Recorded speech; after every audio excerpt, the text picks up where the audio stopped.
baik sebaik-baik, baik sungguh-sungguh. Tak kira-kira kata sebutan oleh drama atau yang panggil baik dunia akhirat kalau bagi. Tapi bila ni kita tinggal di dunia, dia masuk ke barzah dah, nak menuju akhirat, kita tak tahu lepas ni. Ada benda istilah baik dunia akhirat saja. Tapi di dunia ni baik sungguh. Masa awal semaya, mari semua ramai semaya. Tapi orang haji muas itu. Saya ni duduk luar kalau nak masuk. Sebab dia mau tak ingat sujud dulu, merokok dulu. Apa kata masuk kita luar. Jadi ramanya dan mau haji muas masjid. Dah habis semaya tak ingat tanya apa kita nak kata pada mayat ini. Orang ramai kata baik. Kita nanti ilmu kenal mana saya. Aku tak ada jumpa mana. Tak ada jumpa nama masjid kata baik. Kita tak pimpin tadi lagi. Sudah lama mandi tuan yang pernah masuk. Dia mari nak tanya. Pergi sampai buat tak?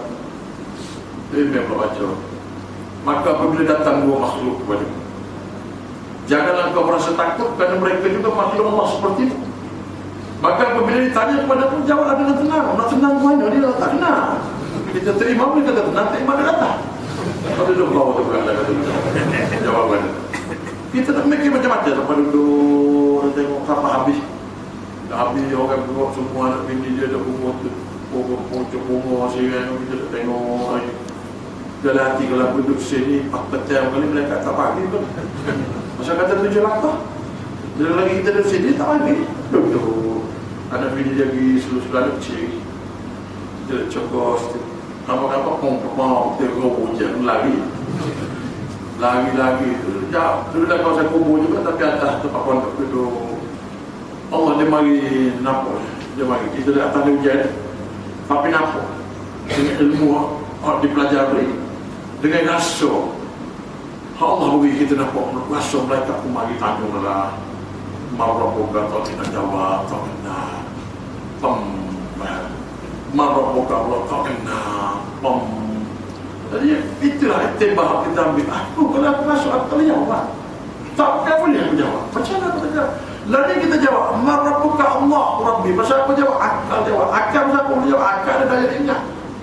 Pasal apa akal ada daya ingat? Pasal akal ada oksigen. Oksigen main mana mari dia jatuh. Bila dah tu mati dah mati dah dia. Jatuh tak dua. Menjatuh tak dua, oksigen tak dua. Oksigen tak dua, otak mati. Otak tidak akan berfungsi bila tak ada oksigen. Bila otak tak berfungsi, siapa dia jawab kawan? Lalu kita berjawab. Masa kita sekolah, kita mengaji, diajar. Itu ilmu. Hak jawab tu rasa. Rasa tu mana? Duduk di roh saya. Hak ni hak tak ada. Aku ajar roh tu. Ajar bila? Saya tak ajar roh hamba.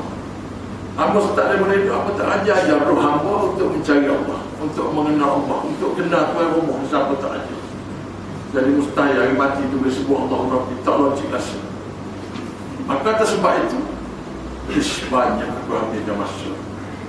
Aku bercuti, aku pergi pola rada, aku pergi pola habis pola kapal.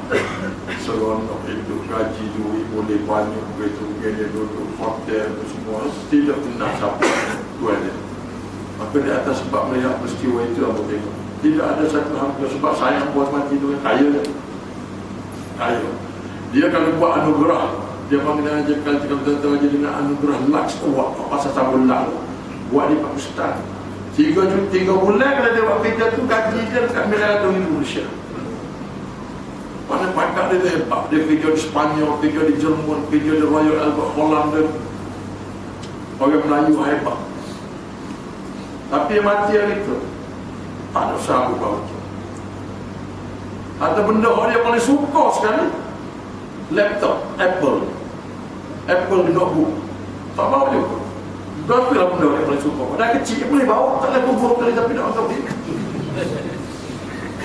Pada naik kereta dia semua memang tak boleh bawa. Dah duit dia orang tak. Tapi benda yang paling suka. Hari-hari ada sopan dia. Notebook. Tak boleh bawa. Jadi yang tengok apa fungsinya kita duduk atas dunia duduk terjun terkait batu nak poni nak motor kereta rumah bangga motor bu habis benda pasal kalah kita nak macam-macam. Tak boleh bawa ke kubur. Dan dalam kubur itu tidak ada satu ilmu buat ditanya. Kalau kita sibuk dah belajar atas dunia bahasa Inggeris, bahasa Melayu, sejarah, ilmu alam, matematik, ilmu isyak. Tak ada sabuk tanya. Jadi tanya marabbuka duduk dalam ilmu syariat, duduk di tauhid. Benda tu atas dunia tak penting. Pasal apa tak penting? Pasal tidak ada guna. Pasal bila lagi minta kerja, dia tak tanya tauhid apa-apa, fiqh apa-apa, dia tak tanya. Tasawuf apa-apa, dia tak tanya. Dia tanya matematik boleh berapa? Boleh. Jaga lembut. Ambil. Pasal tahun ni apa pada Senin nipu kan? Cuba kalau dia nego, mana nego ni? Ni kita minta beran 250 juta. Jual lagu. Dia tasawuf apa? Dia tasawuf tauhid fiqh rasa tak punah nego tu. Rasa tak punah. Tapi ni kita tanya orang nak nego lembut, kita tanya ilmu hisab, dia boleh kira kalau 10 pada 10 hektar. 10 hektar kalau seekor 1000, 10,000 dah tak boleh kira begitu pula. Jadi ilmu yang penting kepada dunia itu tidak ditanya nak kubur, dan ilmu yang ditanya nak kubur sangat paling penting dalam hidup tidak menjadi popular dalam dunia. Maka serendar mengenai orang berlakon. Masa betul masa duduk berlakon dulu, berlakon nak pergi ngaji, ustaz kata, ustaz tanya buat kerja apa? Kata apa kerja pelakon ustaz? Kerja pelakon ustaz, tadi tengok TV, ustaz balik dari Syria. Kerja pelakon, kita kerja apa ustaz tadi? Ya boleh. Dia dah jawab sebab salah pula. Dia kata suruh berhenti 3 kali rasa semua salah. Macam mana Ustaz?